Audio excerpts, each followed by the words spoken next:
Assalomu alaykum. Ikkinchi dars testini tahlilini boshlaymiz. Bunda birinchi savolda 89 qo'shilgan minus 140 deyilgan.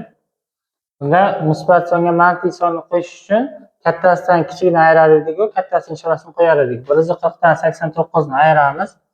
Shunda javobi 51 bo'ladi. Kattasi ishorasi minus bo'lgani uchun minus 51 deb yozamiz. Bunday javob C javobi. İkinci test.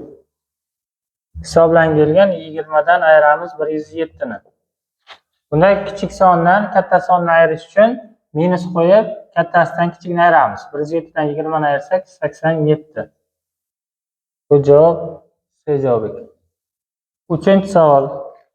Hisoblangan 15 minus 8 plus minus 42.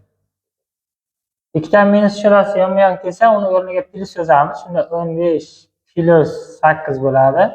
Plus bilan minus yonma-yon kelsa, o'rniga minus yozamiz. Minus 42 bo'ladi. Shunda 15 ga 8 qo'shamiz, 23, ayiramiz 42 ni. Shunda kichik sondan katta sonni ayirish qoidasiga tushdi. Bu uchun minus qo'yib, kattasidan kichigini ayiramiz. 42 dan 23 ni ayiramiz. 19. Bu javob D ekan. To'rtinchi savol. Bunda ham hisoblangan minus 17 plus 35 plus minus 12 minus 5. Şimdi manfiy songa musbat sonni qo'yish uchun kattasidan kichigini ayiramiz. 18. Kattasi ishorasi plus 18 yozmasak ham bo'ladi. Plusga minus yonma-yon kelsa, o'rniga minus yozamiz dedik. 12 bo'ladi.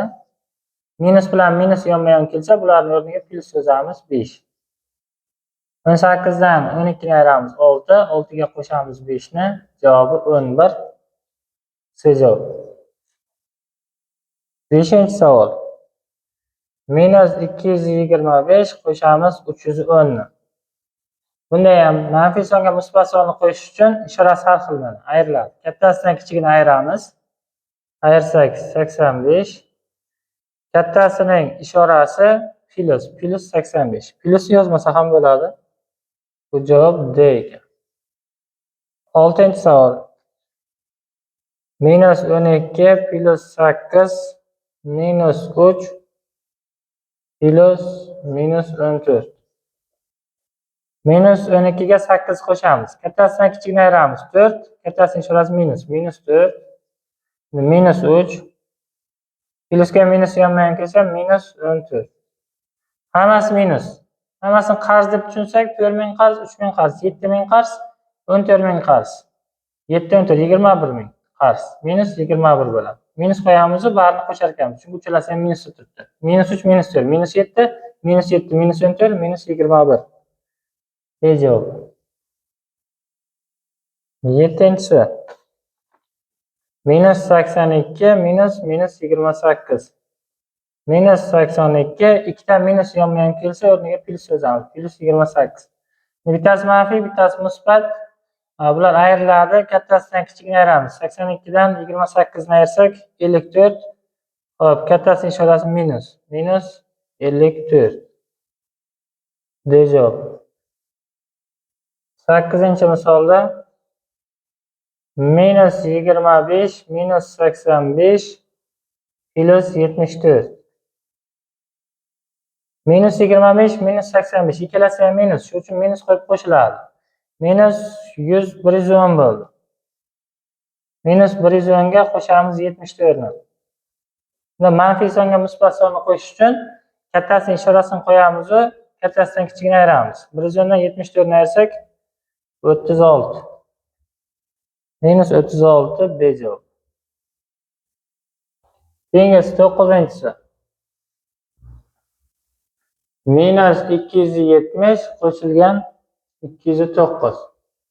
Bunda ham manfiy songa musbat sonni qo'yish uchun kattasidan kichigini ayiramiz. 61, kattasining ishorasini qo'yamiz. Minus 61. B javob.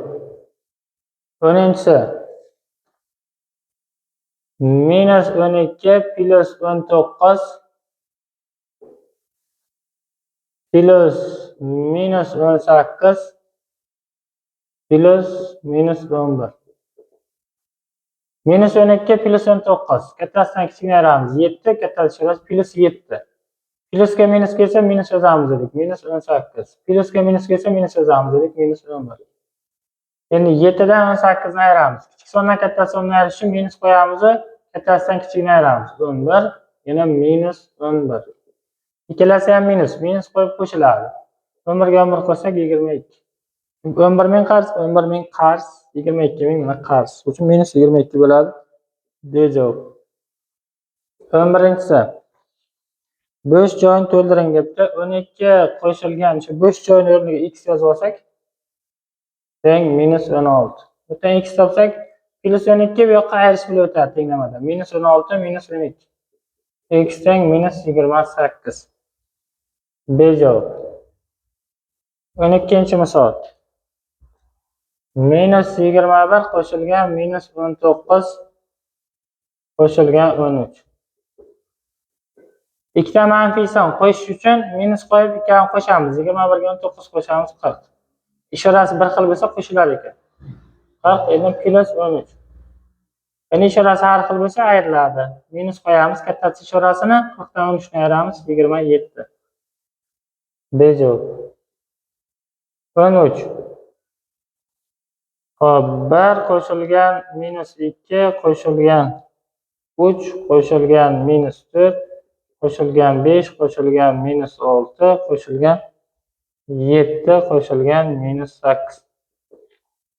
Xo'p, ikkita qo'shib chiqsak, menimcha osonroq bo'ladi. 1 ga minus 2 ni qo'shsak, minus 1, 3 ga minus 4 ni qo'shsak, minus 1, 5 ga minus 6 ni qo'shsak, minus 1, 7 ga minus 8 qo'shsak, minus 1. Chunki mana kattasidan kichigiga ayriladi 1, kattasi shurasi minus 1.